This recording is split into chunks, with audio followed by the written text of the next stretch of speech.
Listeners, my name is Shannon Cooney from Merrick Property Group Real Estate Agency and a very proud sponsor of the Paracave podcast.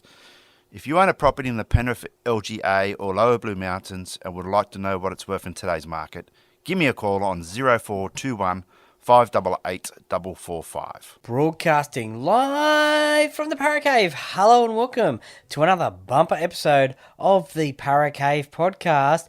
My name is Troy Warner and I'll be your host this week and every week. And today it is episode 109, I should say. I'll get that one out. And today I am chatting with a Eels fan, massive Eels fan, and of course with it being the 75th episode 75th anniversary, I'm having a shocker here, 75th anniversary I should say of the Eels in the competition, why not chat to a Eels tragic like myself. His name is Goran Paladin. Now, he is the Sky Sport New Zealand Rugby League host. Those who have listened from New Zealand, and I thank you very much for listening over there in NZ, you will recognise him. But for the Australian listeners and indeed the world listeners, Sky Sport New Zealand covers all the Warriors games over there in Auckland, and obviously the games each week as well, but they are the coverage people over there, a bit like Channel 9 and Fox for the coverage here in Australia. So Goran is the host of the coverage over there in New Zealand, but he's also got the uniqueness of being a New Zealander, but being born in Parramatta. So that's how the connection comes through, and we talk about that one as well during the chat. But now, obviously, living back over in New Zealand. So that's how he became a Parramatta supporter. But so we talk about his love for Parramatta, some favourite moments, tryscorers, jerseys, memorabilia that he has as well, all that sort of thing that we talk about with our Parramatta Eels fans and members. But we also talk about the New Zealand Warriors as well, and what they've had to go through over the last couple of years, because he's got a pretty close eye on them each week as well. Some great stories about his co-host Adam Blair, former New Zealand Warriors player, played over 300 games and 50 tests for New Zealand as well, so he's got a great story about him, a great story about the Mad Butcher, Sir Peter Leatch as well, so stay tuned for that one. And we also talk about the upcoming chances of the New Zealand Kiwis in the upcoming World Cup, Rugby League World Cup coming up in October this year as well. So a great chat. We also talk about his media career as well, and we throw in the personality questions as well. So a chat that I really enjoyed, and I thank Goran for his time. All brought to you by major sponsor Jack's Pale Ale, exclusively available at Parramatta Leagues Club in the club shop. And also, with it being Father's Day coming up this week as well, get your Jack's Pale Ale from the club shop. A great gift for Dad, no doubt, and also with the footy finals coming up as well. So, available in the club shop exclusively at Parramatta Leagues Club, Jack's Pale Ale. And also a shout out to co-sponsors Shannon Cooney from the Merrick Property Group, who you heard at the top of the podcast. The Stubby Club as well, as I said just before Father's Day. It is this weekend, so quickly get in. There's a huge range of sports merch and gifts to choose from. Get your dad the best present that the Stubby Club has. They've got a huge range. All you need to do is just head to thestubbyclub.com.au and remember to use the Paracave at discount code at checkout for a 10% discount. Also, Bo Cook from Loan Market as well, your local Penrith mortgage expert. He is also a co-sponsor who has come on board onto the podcast. Him and his team look after, he's your loan specialist who knows it all about refinancing, first home loans, debt consolidation and more. So Bo and his team are the man, and his team are the ones with the help and the answers as well. So contact him today on 0401 213 236 and get in contact with Bo for a free chat and see what he can do for you, and let him know that you heard it here on the Para Cave podcast. Very good, especially during these difficult financial times. And how do I know? Well, Bo and his team helped my wife Amanda and I with the home loan, so we've got that personal experience of what Bo and his team can do. So give him a call today and tell him that the Para Cave podcast sent you. But you don't want to hear from me. You want to, let's get into the chat with Goran and have a listen to his rugby league story and his story of following the Eels and those other stories that I mentioned as well. So, as Hindy says, get a beer, coffee, whatever you want. Sit back, relax, and enjoy, and let's get straight into it.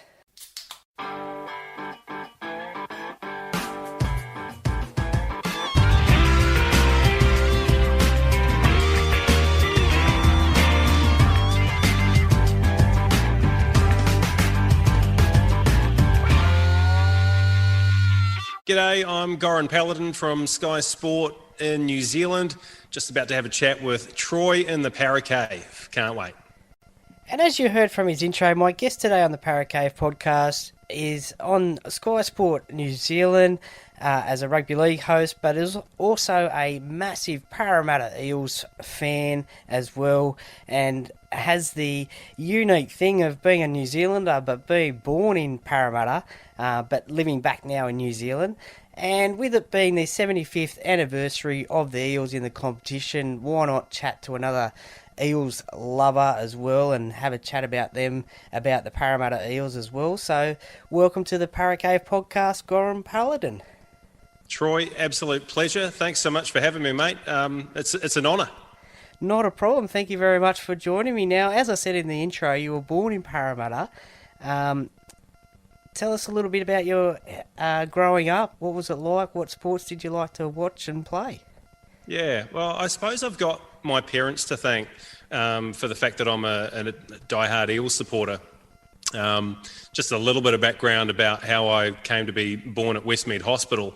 My mum, a Kiwi, my dad, for all intents and purposes, a Croat. He was born in New Zealand to full-on Croatian mum and dad. And I guess we got to go back to, was it the late 70s or early 80s?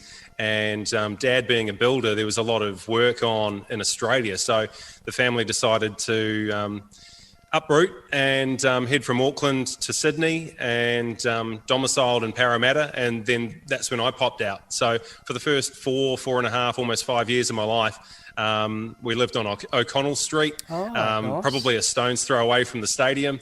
And, I've got very few memories of, being a toddler, but I do remember looking out the balcony window and seeing like people walking up and down the streets dressed in blue and gold and heading off to the stadium. I don't think I managed to get along as a baby or a toddler to the games, but I think my older brother Daniel, he managed to go along with Dad. So I suppose everything sort of stems from there as far as my Parramatta education, if you like. I never played rugby league, Troy. I was always one of those kids that was just a little bit malnourished or undersized growing up, and it was probably a bit safer for me to play football, the round ball game, and so that's what I did. But I just always I've always had a soft spot for the Parramatta Eels, and I think I always will. So you mentioned there some of your early memories of Parramatta, seeing the fans dressed in their blue and gold. What about the actual club and games and stuff like that? What would be your earliest Parramatta Eels memory? It's one of those things you just kind of like, you don't know when it really started. You just, I don't know, you almost become aware of the fact that this is your team and you've always been watching them. Like I can't actually sort of pinpoint any one moment like, oh, that was the first game I watched or anything like that. It's just something that's always been a part of my life. I suppose along the way, as I've gotten older, you kind of remember more and more things, obviously. But I would have to say that one of the it's a memory. It's not a good one. It's probably a bad memory. Was the 2001 Grand Final. Okay, yeah. I remember watching that over here in New Zealand, and my best mate, he'd sort of told me that he was off on his European OE, and he didn't know when he was going to come back. And it was kind of like our last goodbye. And the day after the grand final is when he was flying out to London. And so I thought, oh, one last night together, we may as well watch the Eels rip into the Newcastle Knights, 24-0 down at half-time. It was one of the worst nights of my life. It's like we're losing the grand final and I'm losing my best mate to the UK. But, it still sort of sticks out in my memory. Yeah, no, people feared for my safety that night because I was at the game and I was sitting on, I think they had the big wings at the back of the stadium in those days, so people were thinking, oh, geez, he might have jumped over the back of the stadium or whatever like that. But I'm glad you survived it, Troy. Yeah, absolutely. That was my first Eels grand final. And speaking to a few of those players that played in that game in 2001, I've always said to them that if it was maybe 5 minutes longer, they possibly could have jagged that, but Newcastle ripped in and got that lead too early, too quickly. So, yeah, no, not a good day, but similar to me, my first memory of watching Parramatta, or one of, is the 86 grand final. So, bit of a different ending to that one, to 2001. Well, see, I don't think we managed to. I mean, I was so young. I would have been about 5 years old. 86 grand final. I don't even know if we had coverage in New Zealand back in those days. I mean, some of my earliest memories of supporting the Eels was actually listening on the radio. Okay. You know, we had I think it's News Talk ZB now, but back in the days it was 1ZB. Depending on where you were around the country, it was either 1ZB or 3ZB down in Christchurch. And so I'd listen to the sports roundup every weekend and listen out for Parramatta. And if they weren't the key game that was being broadcast, you'd wait for someone to go around the grounds and tell us what the other scores are. And, you know, I'd either be over the moon when they updated Parramatta winning or absolutely sulking if Parramatta were down. You know, like, what are they doing losing to the Rabbitohs? They shouldn't be losing to the Bunnies. You know, that was, probably my earliest memory of supporting the Eels was on the radio over here. Nice. What about some of your favourite players that you used to like watching play? Look, you know, I can't go past Nathan Hindmarsh. Like, I'm a bit of a battler myself. You know, I don't have any discernible skills. When I played football or tennis, I was just like a real battler. And watching Nathan Hindmarsh play, even though he was exceptional, he was just like one of those guys who just ripped in, did what needed to be done. He wasn't flashy in any real way. He was just that real grit, determination, and that's what I really like in a player. Yeah, people can sort of point to the Flash Harrys, the Peter Sterlings, the Brett Kennys, Jared Hayne, you know, nowadays Mitch Moses and Dylan Brown. Dylan Brown is one of my favourites, obviously he's a Kiwi, but I just can't go past Nathan Hindmarsh. And he played most of his games with his pants down around his knees, you know, like that made it even more impressive, Troy. Yeah, definitely. He's my favourite player. First of all, it was Sterlo, and then it moved into Hindy. So, champion episode. I had him on the podcast, episode number 50. So, great bloke too. Really love Hindy. Now, you mentioned Brett Kenny, Peter Sterling there.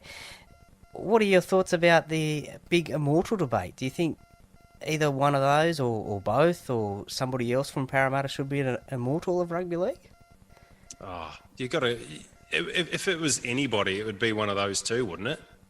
You know, what they did, especially, you know, when you look at the late 70s, early to mid 80s, that was our time. Yeah. We haven't seen anything quite like it since. did they feature in? Was it 7 grand finals and won 4? And those two would have been at the heart of all that was good through those days. So it's kind of hard to go past them. If you're talking about immortals, they would be right up the top of my list. It's unfortunate that Nathan Hindmarsh didn't win a grand final, and he's always ribbed about it on the footy show with Matt Johns. But Sterlo and Kenny, for me, they would be right at the top of the tree when you're talking about immortality. What about you? Yeah, I would probably... Yeah, it's very difficult. I definitely think that at least one Parramatta player from that 80s era should be an immortal. They achieved so much in the game. They won the last team to win 3 grand finals in a row. Probably for me, it'd probably be it's very close, but Brett Kenny probably. Just the fact that he practically dominated Wally Lewis in State of Origin as well. And won that Challenge Cup over in England as well, and was man of the match as well. And won those grand finals, scored 2 tries in 3 grand finals. So probably Brett Kenny. Yeah. Hey, look, we've got some great players to consider. Oh, definitely. I mean, there's Price, there's Cronin, there's Groth, Ella. I mean, yeah, as you said, even Hindmarsh as well.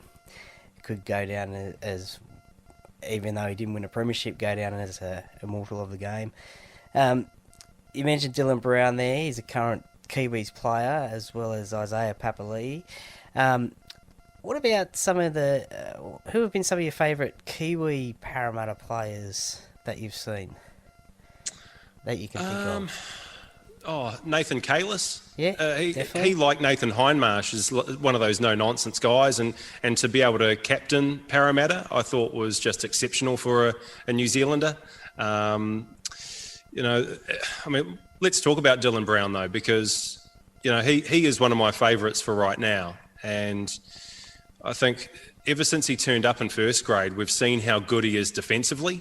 That's been a constant right through his first grade career. Yep. But this year, wow, his attack has just taken off. And, whether it's scoring tries for himself or setting up others, he's managed to tap into that attacking side of his game, as well as keeping his defensive game strong. So I sincerely hope that he's an Eel for a long, long time.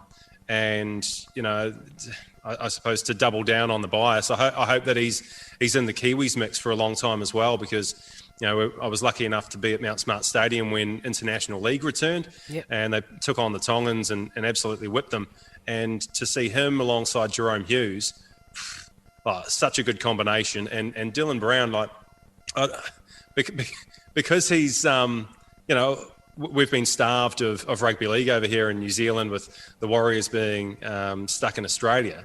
To see some of these guys now, they're a lot bigger and a lot stronger than what they were, 20, 30 years ago. Yeah. And I was absolutely shocked to see the size of Dylan Brown. I just figured, look, he's one of the smallest dudes running around on the park, but he must be like 6'1". He must weigh in at 95 or close to 100 kegs. Dude's a unit. Yeah. I couldn't believe it. So I suppose that explains his quality in defence. He's not just like a little judder bar or a speed bump to run over. He's a big boy. So, yeah, I can't wait to see what is in his future, and hopefully it's long-term with Parramatta. Yeah, definitely agree there. Hopefully it's long-term with Parramatta, and also the experience that he'll get in the World Cup later on in the year, as you said, with Jerome Hughes, will only benefit him and bring it back to Parramatta. So, yeah, no, for sure. Hopefully he signs long-term. What have been some of your favourite... Has there been any favourite... We talked about the 2001 Grand Final being a bit of a disappointment, major disappointment for both of us, more so you than me. But what about our favourite games or moments that stand out for you from over the years? I was trying to think about a few of the things that stood out. Every time I watch an Eels game is that stands out for me. I always make sure that I know exactly when they're playing, so I can be at home or at the pub or whatever watching the game. So every time they play and every time I'm able to watch them play, it's good times. But I think a lot of the main memories for me are sort of, I don't know, it's sort of linked with sadness in a way. Okay. So if I can take you back to 2007, and I don't think I'd ever watched Parramatta play in Australia before, because as a kid, didn't get the chance. Yep. And this story is a bit long-winded, so apologies if I prattle on, Troy. That's sincere fine. apologies. That's But all right. in 2007, me and two mates went to Fiji. While I was in Fiji, I fell in love with an Australian girl. You know what you do, holiday romances and all that. Yeah. And you foolishly think, look, we can keep this alive. I'm living in New Zealand. You're living in Australia. Look, flights are cheap. They fly trans-Tasman every bloody day. Yep. Let's do this. And so the first time I went over to see Alana, it coincided with the Eels playing the Sharks. And I think the Sharks had been on like a really terrible run. They'd lost 6 or 7 in a row. And I'm thinking, oh yeah, here we go.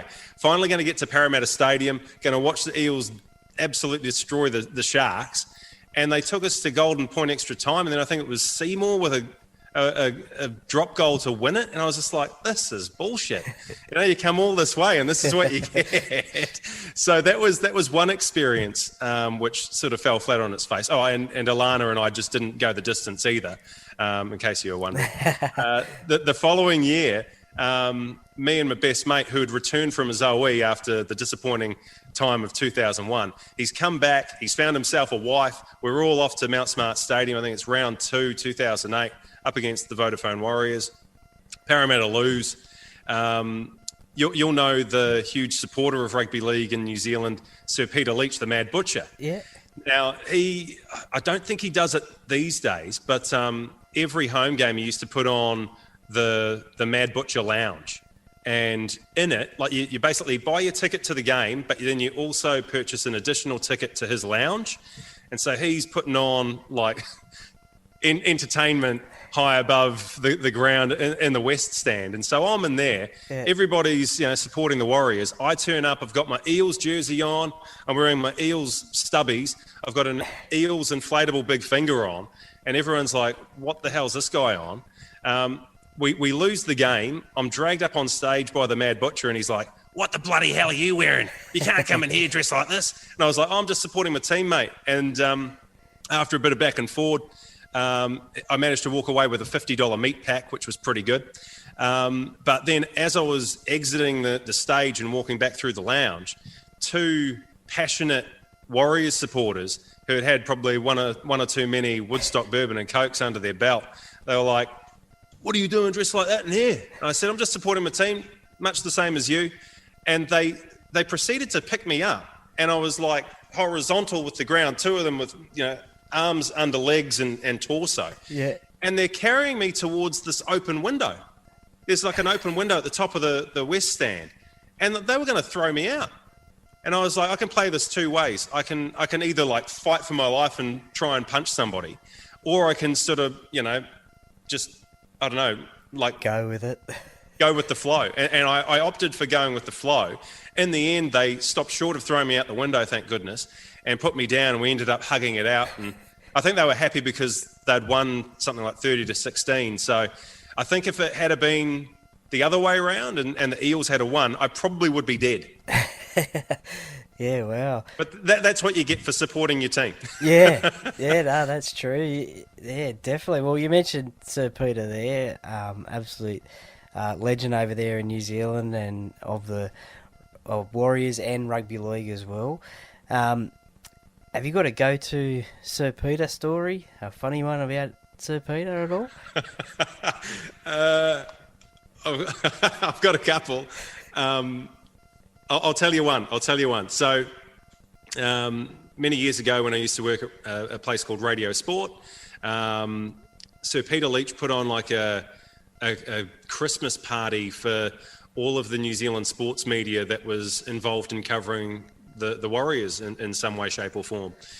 And so a bunch of us from Radio Sport went along, and these were the days where Sir Peter didn't mind a beverage or two.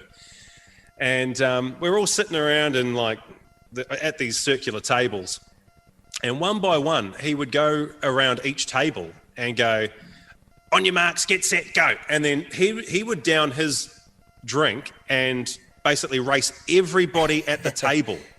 And he was incredible. I mean, I don't condone binge drinking in any way, but I mean, I just sat back and I was like, this guy is phenomenal.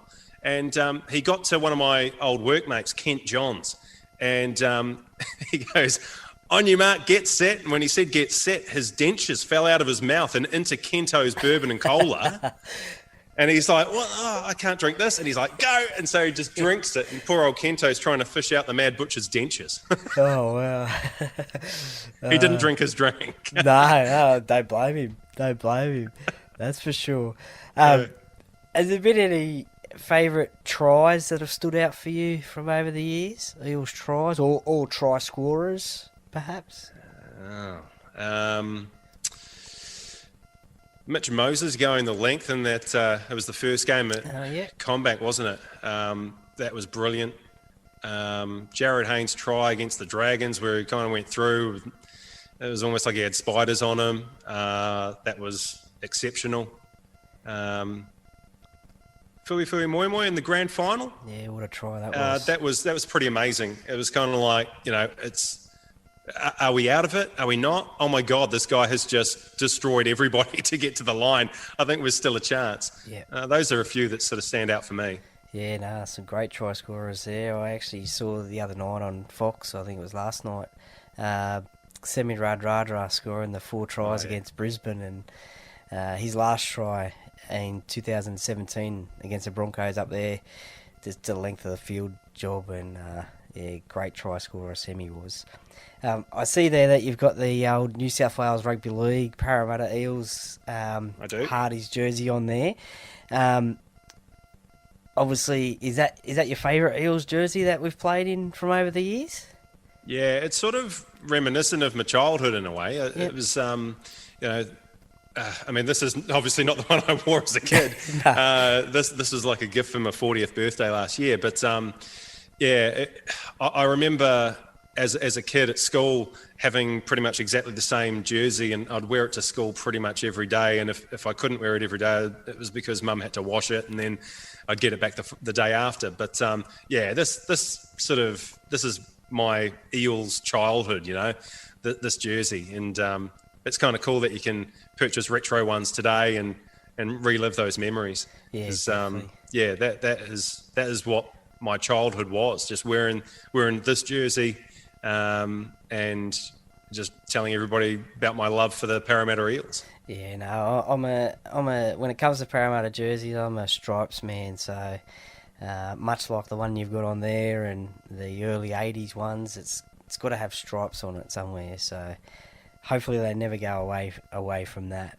Yeah. But along with the jersey there, do you have a favourite piece of Eels memorabilia that you have that might be unique or just something that you love?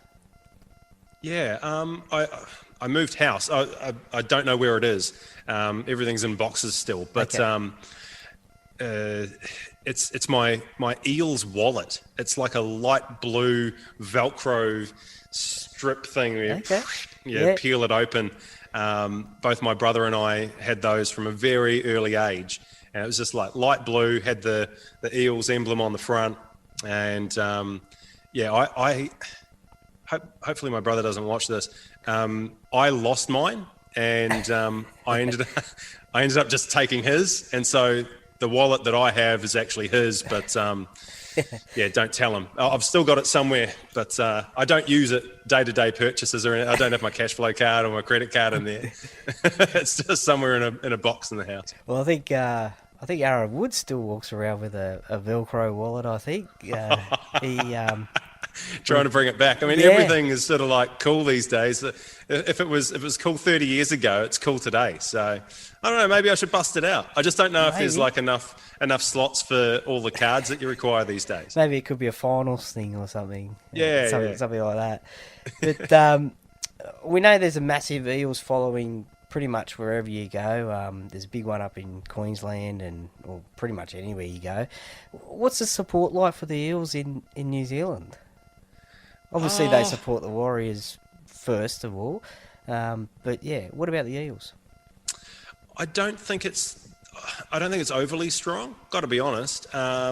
I mean, I work with a guy who supports the Eels, and every now and then we trade messages. But I think for most Kiwis, just speaking generally, they'll support the Warriors, or they'll have a team that they supported before the Warriors entered the competition in '95. So, you know, when you think about the Manly Sea Eagles and you know, some of the Kiwi names, Ridge, Iro, Sir Graham Lowe, that were involved in that club. Yep. There's also a big support for the Brisbane Broncos. A lot of Kiwis end up going to Brisbane, living in Queensland.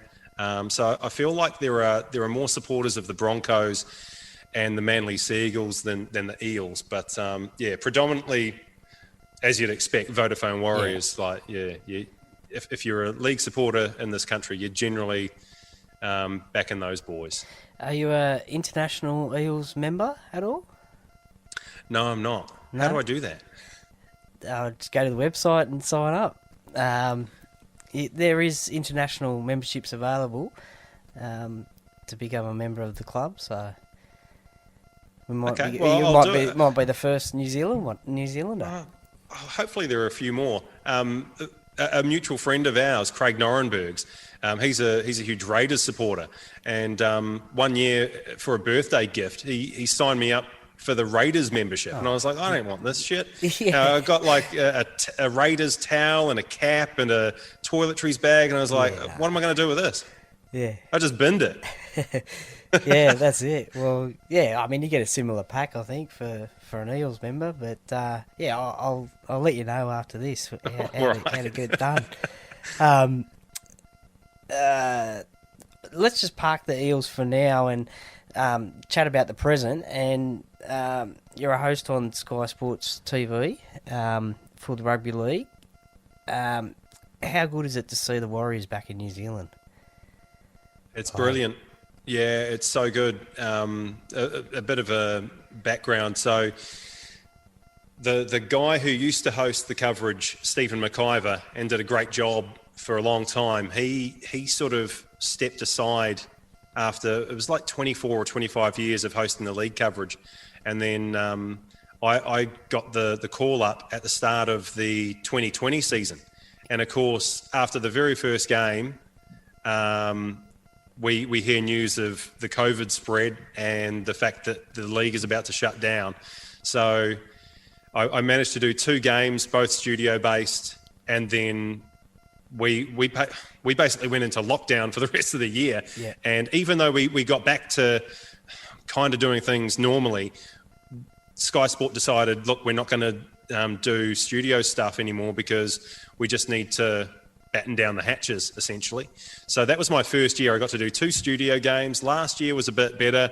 Managed to do most of the season before, I think, Olympics got in the way, and our studio got shut down for the Olympics for 3 weeks. And then right at the end of the year, we went back into lockdown, missed the final 3 games. This year was the first year that we managed to get games back at Mount Smart, and it was all I'd wanted to do, just be there on game day and just soak up the atmosphere, and it didn't disappoint. Like, we had 26,009 people crammed into Mount Smart for the first game back, and what was it, 1,038 days up against the Tigers.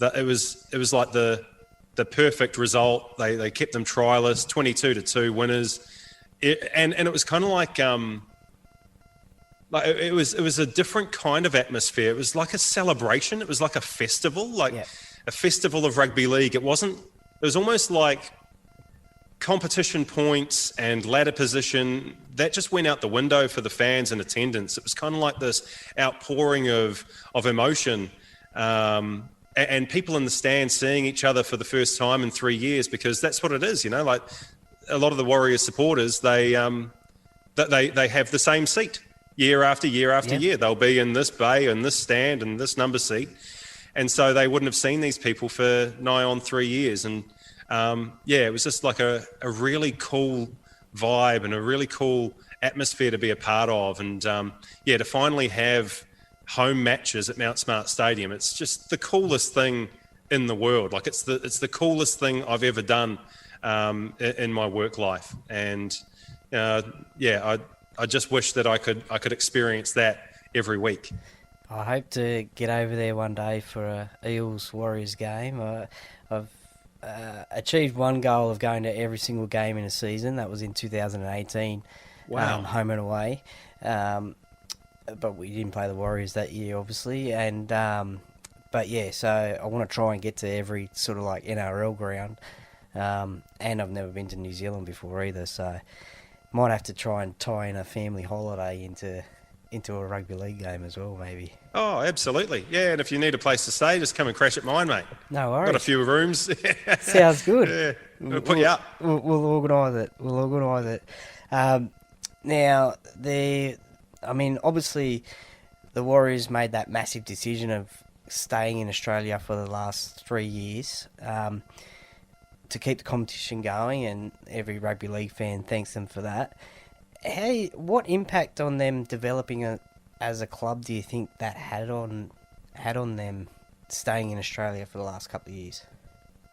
Yeah, it's been huge. It's been massive right across the board. You know, fans' connection to the side, and I suppose the most important one in terms of like the playing roster, not having the regular game time for reserves or the age group teams. Yep.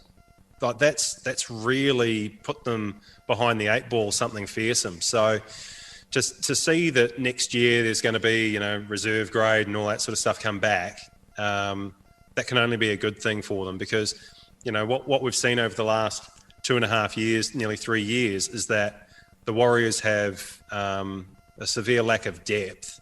And when they have to call on younger players, they haven't really experienced rugby league over the last 3 years. Yeah, that's it. How on earth are you supposed to hit the ground running in first grade when you haven't been playing? That's definitely going to help. The Warriors they're at a massive disadvantage because of the last 3 years. And it's not just that. It's kind of like, players using them as a, like a stepping stone, or, sort of like showing their wares, like for the Warriors while they're based in Australia. But as soon as they come back home, it's like, oh, I need to stay in Australia for family reasons and things like that. Yeah, it's like, well, did you think that, signing up for the New Zealand Warriors, you might at some point have to play in New Zealand? Yeah. Like, did that cross your mind at all? It just seems a little bit silly to me. But look, I think getting back home, having those reserve teams and the age group sides coming through, getting regular game time, that'll really help.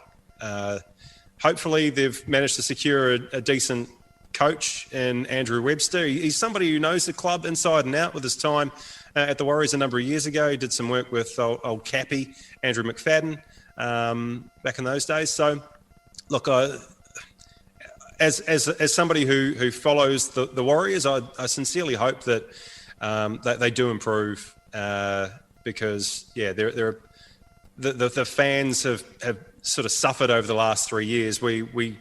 We deserve to see them improve and get back into the eight and contesting for finals. Yeah, definitely. It'd be great to see. Well, you mentioned there the lower grades coming back next year, and one of those lower grade coaches is actually your co-host, Adam Blair, Kiwi legend. Played over 300 games in the NRL and over 50 tests as well for New Zealand, which is he's only the second person to do it for New Zealand. Magnificent achievement. What's it like to work with Adam at the moment? And is he going to continue on when he's coaching? Yeah, I'm not sure. It'll be made pretty hard, coaching on game day, and then a couple of hours later he's in front of the camera. I think he can probably do it. He's a relaxed individual, and I think he'll pull it off. But it's funny, like when you watched Adam as a player, he was one of the most frustrating players to watch and support, because like a lot of his game was based around niggle and really, pushing the limits, the boundaries, and conceding penalties and things like that. And whenever he played for the Kiwis and he would give away a penalty or whatever, I'd just be like, "Oh, Adam Blair, what are you doing?" But I've had a lot to do with him in his retirement, and he kind of justifies the way he played in this way, that he was literally doing what the coach wanted him to do. Yeah. Like he was one of these guys as a player. Give me a plan and I will stick to it for 80 minutes. Yeah. And if the plan changes, I'll change with it. You just got to let me know what I need to do. And so knowing that, you kind of understand what he was doing. He was just doing the best possible job for his coach and for his team. And so, once you sort of get your head around that and then you actually spend some time with him, you realize he's just a down-to-earth, humble, funny guy. And I work with him on game day. So whenever the Warriors are playing, we present the coverage together. But last year we also hosted like a midweek show called Warriors TV, and it was just a crack up. Like, he's just such a funny dude, eh? And like for somebody who played all those games, 15 years in the NRL and more than 50 games for the Kiwis, he's just so chilled out. He's brilliant. I love him. Is that the show where he used to niggle Jamie Soward occasionally, every now and again?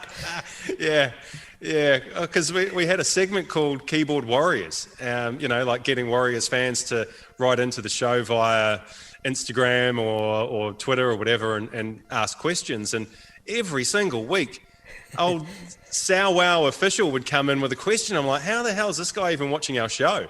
But he had a question every goddamn week. And we appreciate the support, Jamie. Thanks so much. But it was kind of set up for New Zealand fans of the Warriors, but he was posing questions every goddamn week. Yeah. Now, you mentioned there that Adam's quite a funny bloke. Have you got a funny Adam story, go-to story?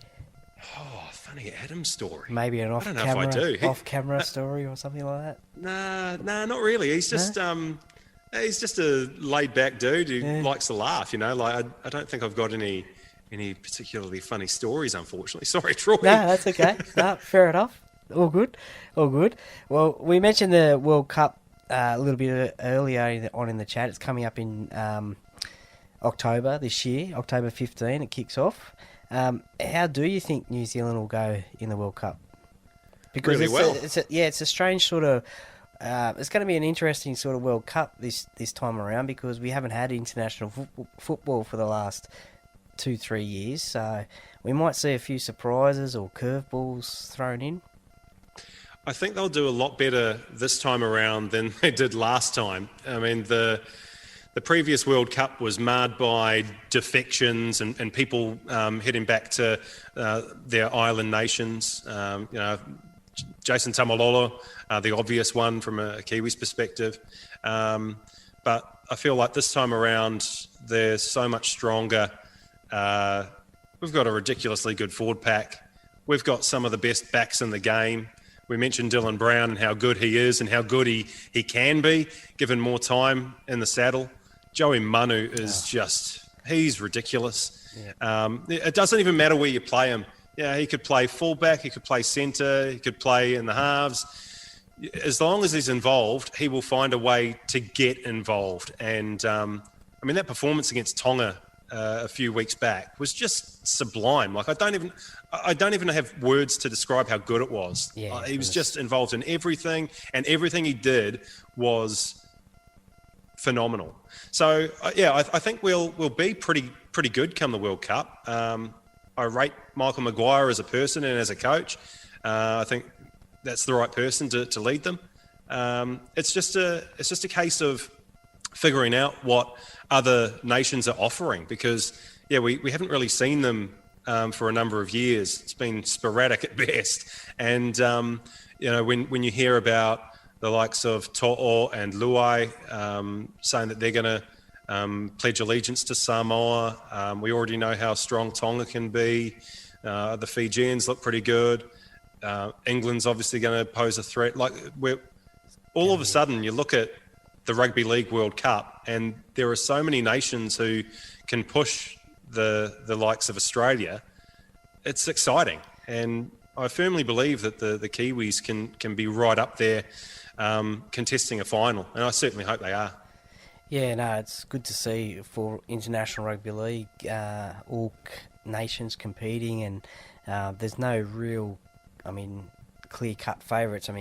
Maybe Australia might go in as favourites, but I don't think they should go as clear-cut favourites because, as we just mentioned there's so many opportunities for different clubs. Well, back to the Eels, and have you been to CommBank Stadium at all yet? No. Nah. What are your Not impressions yet. of it that you've seen? Looks so cool. You'll be able to tell me. It looks like the seating is almost like vertical, so there isn't a bad seat in the house. And I love it when a try is scored and the stadium goes black and the lights come on. It looks like a dance party.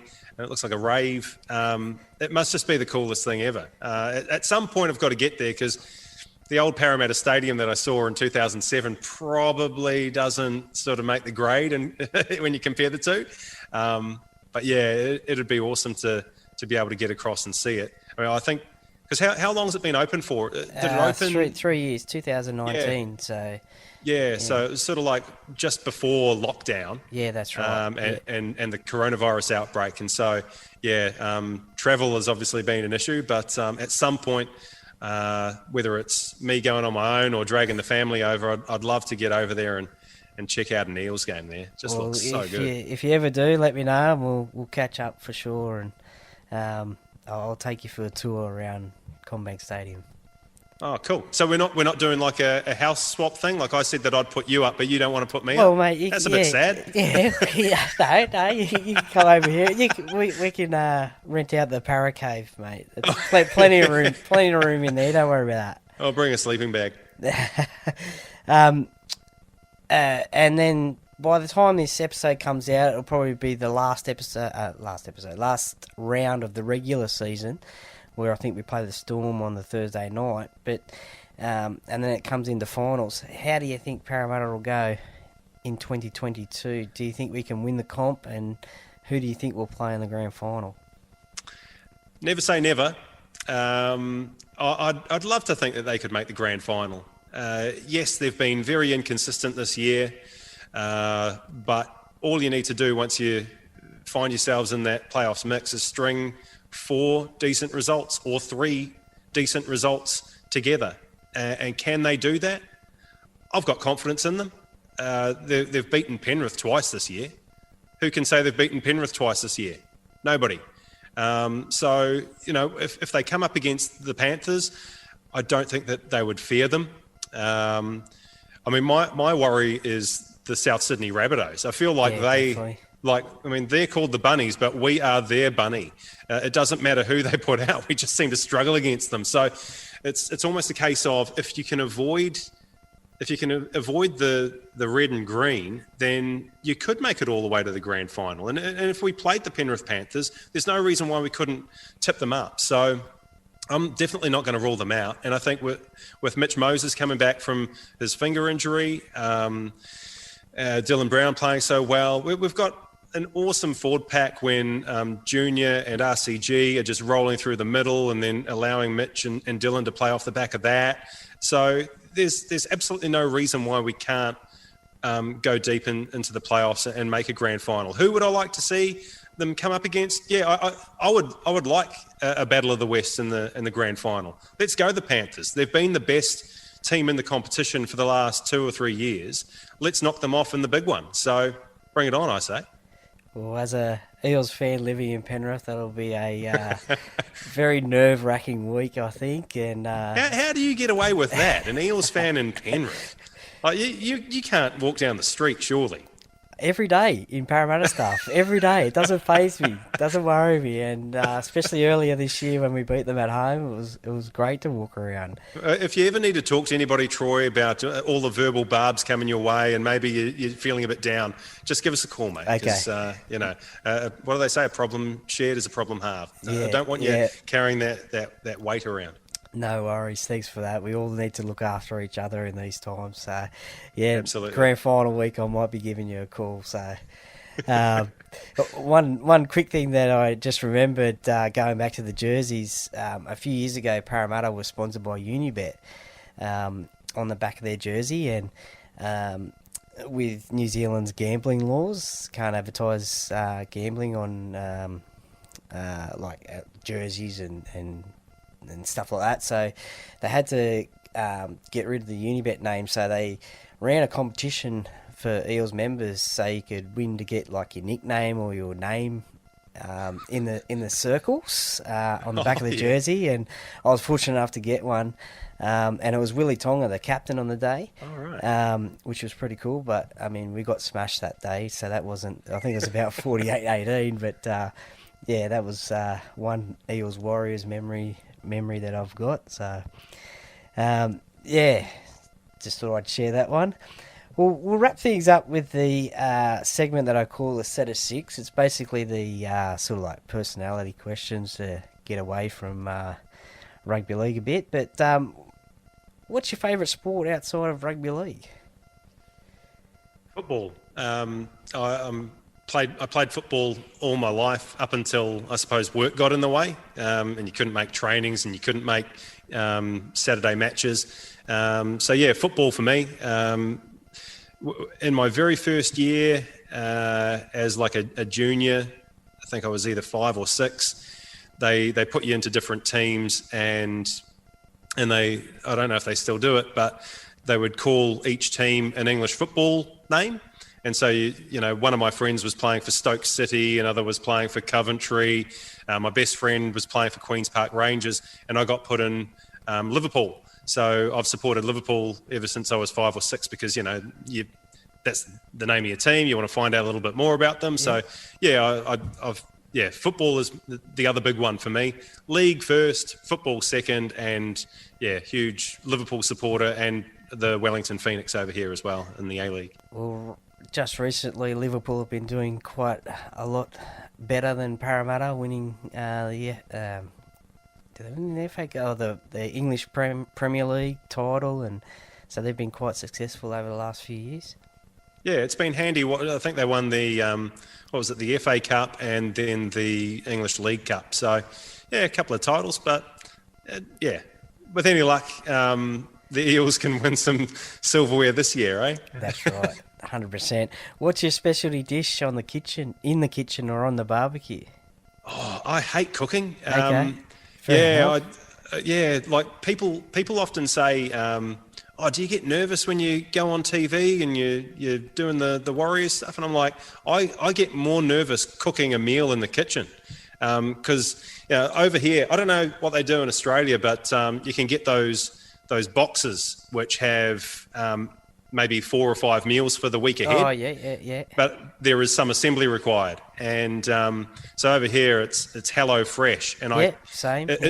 Honestly, it makes me so nervous, like picking up the HelloFresh bag, and there are just so many ingredients, and like I don't want to muck it up, and if I burn this, then the whole meal is ruined. And I hate cooking, so I try to avoid it. Last night I cooked it was like a pork mince thing, another HelloFresh meal, but it wasn't my finest hour. I sort of I did the rice, and it all stuck to the bottom of the pan, and I'll do a barbecue, but.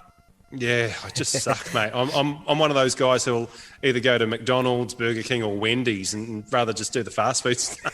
Yeah, fair enough. I'm not a big fan of the cooking either. Bacon and eggs and sausages and steaks are about my... That sounds good. Yeah, that's it. Who is the most famous person you'd love to meet and have a chat with?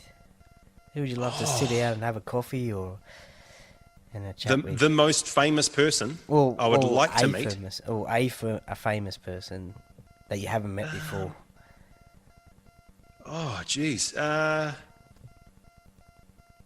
wouldn't mind having a yarn with David Beckham. Oh, yeah. Yeah.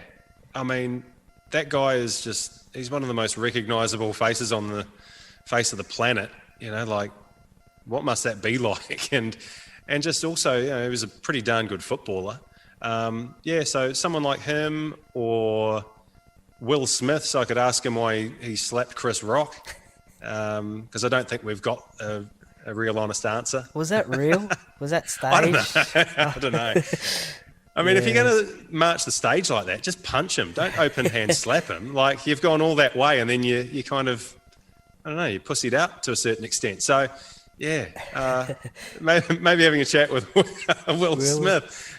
Yeah, and asking him, what are you going to do for work now? Not that it really matters to him, because I'm sure he's made all the money he needs. Well, he might have plenty of time now that he's not doing much. What's your favourite sporting documentary that you've watched? Sporting doco? Jeez, I don't even know. A lot of people. Can't think of one. A lot of people usually say The Last Dance with Michael Jordan and the Chicago Bulls. I haven't seen that one yet. No? Yeah, when that came on Netflix over here, everybody got onto it, and I was one of those belligerent people who was like, "Oh, if everyone's doing it, I don't want to do it. No. I'm not going to get in on that." Okay. And then I just never did. I can't even think. I don't have one. Okay, no, that's all right. What about a favourite sporting movie then? Sporting movie. Have you seen the new one with Adam Sandler, the basketball one? No. The Hustle. That's pretty good. Okay. Yeah, I enjoyed that. I mean, Adam Sandler movies have, I don't know, they've sort of like tapered somewhat in his latter years, but I quite enjoyed that one. And what was the other one? It was like, it's not sport related, but something about jewelry. I forget now. But yeah, the Hustle. Okay, I enjoyed that. it It's out. the one that's sort of like in most recent memory. So I enjoyed that one. Okay, I'll have to check that one out for sure. I love Adam Sandler, but as you said, his movies have sort of tailored down from the old Happy Gilmore days. And Have you rewatched Billy Madison in your Not recently. old age? No, I'm not saying you're recently. old, but you know. Nah, not recently, but another great movie. Yeah, when you're like 12 or 13, that's the funniest thing in the world. But when you're like late 30s, early 40s, it's like, what on earth was I thinking watching this? Rubbish.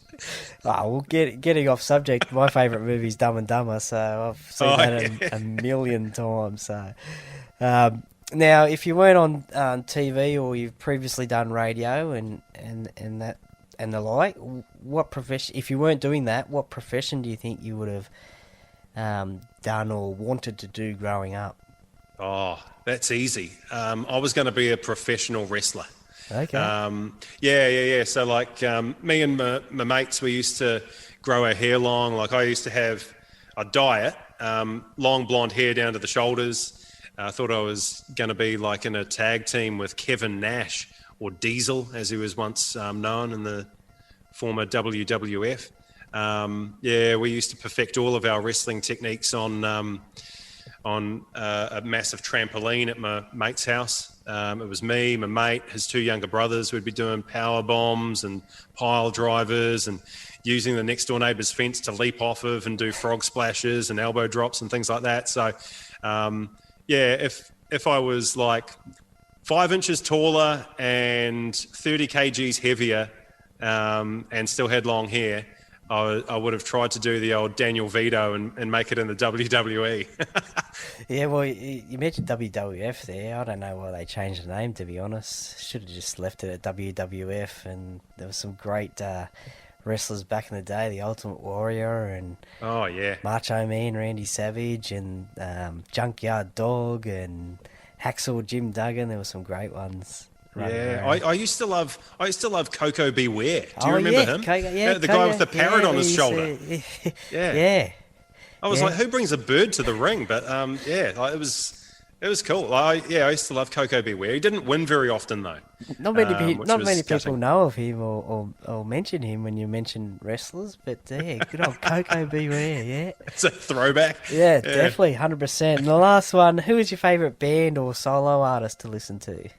Oh, that's easy. Soundgarden or Chris Cornell. Okay. Yeah. It's a funny one for me because, like, growing up, I listened to a lot of pop, and then I suppose when I discovered Soundgarden, they'd already split up, and so you couldn't like go and see them in concert anymore. But like I love their music. Think he was an absolute ripper of a singer. It's such a shame that he's no longer with us. But pretty much every other week I'll listen to some Soundgarden or Chris Cornell. Brilliant. What's your favourite Chris Cornell song? There are way too many to choose from. 4th of July. Okay. Because it just sounds so interesting to me. It's kind of like he's provided two vocals and they've just like dubbed over the top and of each other, and it's kind of like one is sort of low level and the other is him screaming in the way that he does, and I like that one. I thought maybe being a New Zealander you might have said 660. Nah. It's not for me, mate. No? It's not for me. Nah, fair enough. Not my kind of music, unfortunately. Sorry, 660 boys, if you're watching this, but no, you don't do it for me. When I was talking to Michael Witt, he mentioned... Oh, the Wood Dog. Yeah, I had him on last year or a few years ago. He mentioned them, so being the big thing in New Zealand. Well, Michael Witt, glad you brought up his name because obviously, played for the Eels, played for the Warriors. I got to know him pretty well because working at Radio Sport, we would often get him in to like do a weekly segment. Okay. And I found myself having drinks at his house and all that sort of stuff. And on one occasion, we were going out for a beverage, and I was like, I turned up at his place, and I didn't have like good enough kit to go out in, and he basically just like handed me over some shoes, a shirt, and some pants, and he's like, "Oh yeah, you can have these pants. I don't need them anymore." And I was like, "All right, cool," and I put them on, and they fit like a glove. They were brilliant pants, and I later sort of Googled what brand they were because I'd never seen them before. They were like a $500 pair of pants. He just gave them to me. Wow. Yeah. I don't need them anymore here. No, I have these pants. Who does that? I mean, I could have sold them and had food for a month. Wow, $500 pair of pants. Love the Wit Dog. Yeah, Bloody good successful rooster. real estate agent now up on the Gold Coast, smashing it up there. So Good on him. Must say, watching you on the video here, I'm seeing a slight resemblance to Blake Green. Has anyone else ever said that? Probably by that reaction, probably a lot of people have. Yeah. Everyone thinks I'm Blake Green. It's weird. Like, I can't pinpoint it myself. I can see it, but I don't know exactly what it is that makes me Blake Green or him Goran Paladin. But I don't mean to be disrespectful, but he was charging around the field for the Newcastle Knights pre-game. I was watching it on telly a number of weeks back, and he's put on a little bit, old Greenie. He's a bit thick through the middle there. So he's not having the Hello Fresh then. No. Yeah, but no, I totally understand what you mean. Like We'll have to do a side-by-side picture maybe, and yeah. I'll send it to you. It's the stubble, it's the nose, I don't know, it's something, It's there. I just thought I'd mention it. I just noticed watching yourself talk today. Well, Goran Paladin, thank you very much for your time and your chat today here on the Parramatta podcast. I really enjoyed it. It's always good to talk to another lover of the Eels about Parramatta and their appreciation and love and times and memories of the Eels. So, as I said, if I ever come over to New Zealand, I'll send you a message and we'll catch up and say good day. So thank you very much for coming on the Parra Cave podcast today. Nah, thanks so much, Troy. Really appreciate it, mate. And, I'll finish by saying this. I may have lived the majority of my life in New Zealand, but I've assimilated to a New Zealand way of life since we came back. But the one thing that I'll never ever lose, I've given up the Australian cricket team, the Australian rugby team, everything else to do with Australia, but I'll never ever give up the Parramatta Eels. So, always support the blue and gold, and let's hope that they bring on a pretty decent run in the finals this year, eh? Definitely. Go Parra.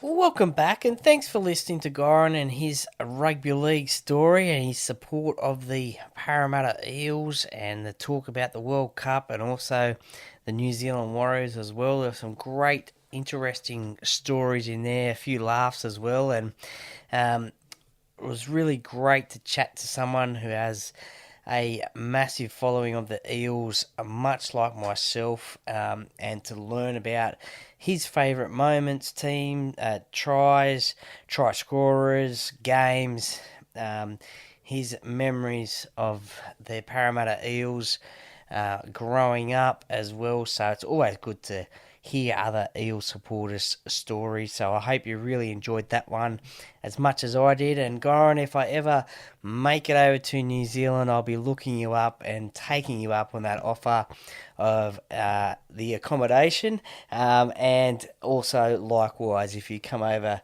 to CommBank Stadium as well, the Parra Cave will be set up for accommodation as well. So we'll look after ourselves, the Eel supporters, that's for sure.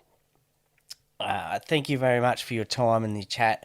I really appreciate it as well.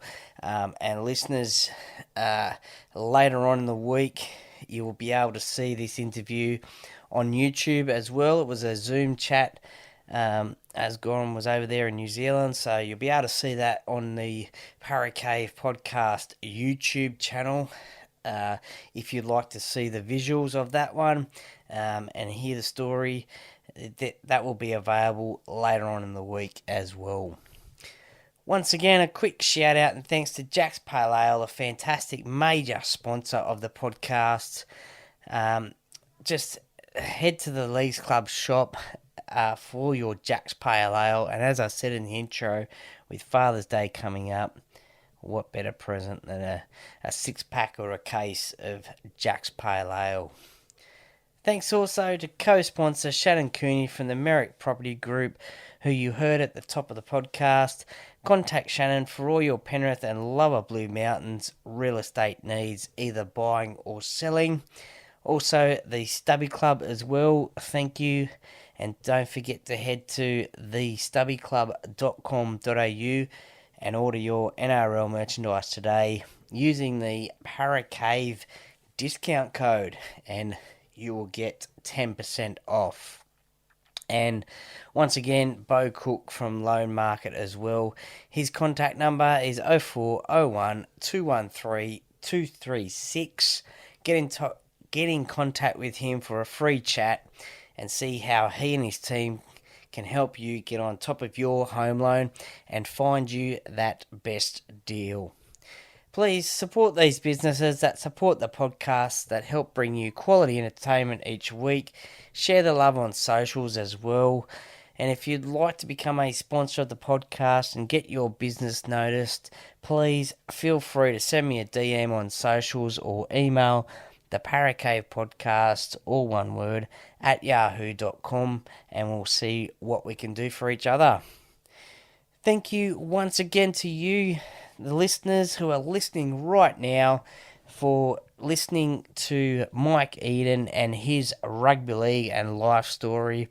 I really enjoyed listening to Mike's story, and as I said, it was great to chat to a player who played for for the club that I love in the Parramatta Eels, but he also played for those other clubs as well, the Gold Coast Tweed Heads Giants, the Manly Warringah Sea Eagles, and the Eastern Suburbs Roosters, as they were known in the day. So thank you very much, Mike, for your time and your chat. I really enjoyed it, and hope to catch up with you at a Parramatta game at CommBank Stadium one day and say good day.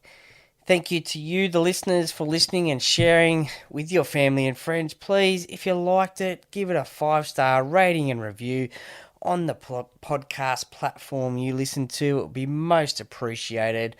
It really helps the podcast grow and reach more people. I appreciate it. I appreciate reading all the comments as well, the feedback as well. I really am enjoying it. I had a trip to Brisbane last week for the Eels game. Met up with a few podcast listeners who said they really enjoyed listening to the podcast. So if you're listening right now, thank you very much for coming up to me and saying g'day and having a chat about Para, and also the fact that you liked listening to the podcast as well. So it was great to get that feedback and also meet some of the listeners as well. So thank you very much for your support. Also, don't forget to tune in to the Talking Para podcast as well, which is a little project. It's a little fun project that I'm involved in. It's out each Wednesday of each week. It's basically 4 para lads chewing the fat about the Eels each week. We review and preview the Eels games each week. We also make a few predictions, so see how close we can get. We predict like the score predictions, the first try scorers, and we also have a bold prediction as well. So it's a bit of fun each week, so tune into that one. And have some fun with that one. And you will also be able to catch me on Pulse FM each week on a Friday and a Sunday, talking NRL with the Duckman himself on the Duckman's Weekend Sport Trap Show at 6:20. It's about 6:20 p.m. each week on the Friday and Sunday. It's on 89.9 FM radio or on the iHeart Radio app as well. So some more fun as well, talking about the greatest game of all, rugby league and the NRL. And thank you once again to the official media partner of the podcast, the Parramatta Times. For all your local news, simply head to www.parramattatimes.com.au and you will see the latest digital edition of the Parramatta Times. It'll have all your news in there from all your local news, including the sports news as well, and maybe a little bit of Eels news as well. Stay safe wherever you are listening from in this world of ours. As I said before, there's listeners from all over the world, Australia, New Zealand, USA, the UK. So thank you very much for listening to the podcast. Really appreciate the support. Have a great week as best you can, and I'll catch you next week for episode 110. And I can give you a little bit of a sneak peek, a hint as to who it will be. It is another media personality who is a massive Eels fan as well. So stay tuned on the socials to see who is coming up next. Or even just send me a message on the social media channels. I'm always up for a chat about the greatest game of all and the Parramatta Eels, or a message about who you would like to see come on the show for a chat. I'm hoping to get a few more former Eels players on in the future, so stay tuned for that one. But if you've got a suggestion or you've got a contact, get in touch and we'll see if we can get them on the show for a chat. And to sign off the show, and as I always say, the Para Cave podcast, by the fan, for the fans. Go Para!